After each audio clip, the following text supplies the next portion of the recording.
میں ایک عرض کروں ندیم ملک صاحب،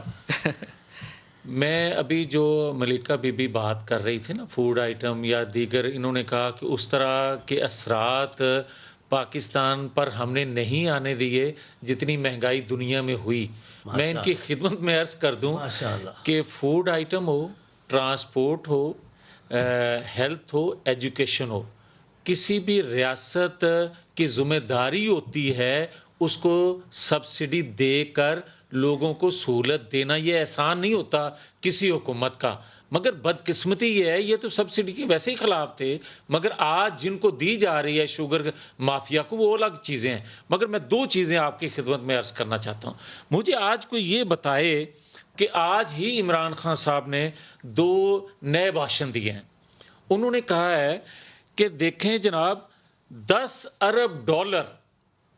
کی کرپشن سالانہ پاکستان، نہیں ہے، وہ پہلے بھی کہتے ہیں کہ 10 ارب ڈالر منی لانڈرنگ ہوتی ہے، آج دہرایا اسے۔ جس چیز کو دہرایا میں صرف اس کو دہرا رہا ہوں، وہ اسٹیبلش نہیں کر سکے بعد میں 3 سال میں۔ میں وہ عرض کرنے لگا ہوں کہ $10 ارب کرپشن ہوتی تھی پاکستان کے اندر، منی لانڈرنگ، اس کے ذریعے منی لانڈرنگ کے ذریعے باہر جاتا تھا پیسہ۔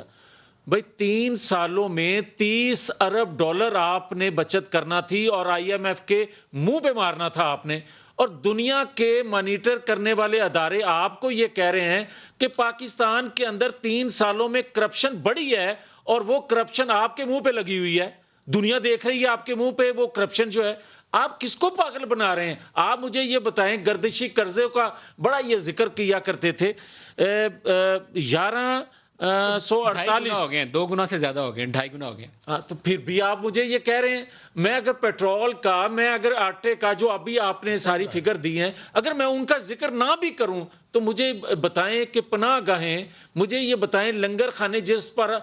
3 سالوں میں صرف 2 چیزوں پر انہوں نے فخر کیا ہے، پناہ گاہیں اور لنگر خانے۔ مجھے آپ یہ بتائیں ندیم ملک صاحب کہ میرا اپنا گھر ہو، اس کی چھت اڑا دیں اور مجھے پناہ گاہ میں پناہ لینے پر آپ مجبور کر دیں کہ میرے پاس کوئی چیز اور رہ نہ جائے کہ میں اپنا گھر مکان بیچ کر اپنے پیاروں کا علاج کروا سکوں، اپنے بچوں کی تعلیم دلوا سکوں۔ آپ نے لوگوں کو بیکاری بنا دیا اور لوگوں کو بیکاری بنا کر آپ فخر کر رہے ہیں اس پہ۔ لنگر کھانا اچھی انٹرونشن ہے، لیکن کمال کرتے ہیں آپ یار، لوگ بے روزگار ہو گئے، جتنی بے روزگاری اور غربت بڑھ گئی ہے، اس کا علاج یہ نہیں ہے۔ یہ نہیں ہے، اس کا علاج لوگوں کے لیے اکنامک ایکٹیویٹی اور روزگار کے مواقع